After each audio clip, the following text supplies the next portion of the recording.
ஆமா, ஏதோ ஒரு கோவத்துல தெரியாம அக்காவை அடிச்சிட்டாரு. அது அவர் தப்புன்னு உணர்ந்துட்டாரு. இனி அந்த தப்பை பண்ண மாட்டேன்னு சொல்லிட்டாரு. அவர் இதுக்கு மேல வேற என்ன பண்ணணும்னு நினைக்கிறார்? அவர் எதுவுமே பண்ண வேண்டாம். அவர் வேலையை பார்த்துட்டு அவர் வீட்லயே இருக்கட்டும். ரேவதி இங்க நம்ம கூட இருக்கட்டும். இல்லண்ணா, நீ சுமார்ரா, அவருக்கே சப்போர்ட் பண்ணிட்டு இருப்ப. நீ பாட்டுக்கு எல்லாத்தையும் சொல்லிட்டு வேலைக்கு போயிடுவ. வீட்ல இருக்கிறது நான் தான்.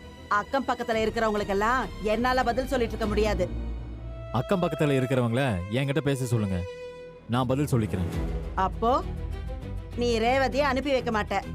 ஆமா, அனுப்பி வைக்க மாட்டேன். பாக்கியராஜே, அப்பா, காலையில இந்த விஷயம் எல்லாம் பேச வேண்டாம்ப்பா, அப்புறம் பேசிக்கலாம்.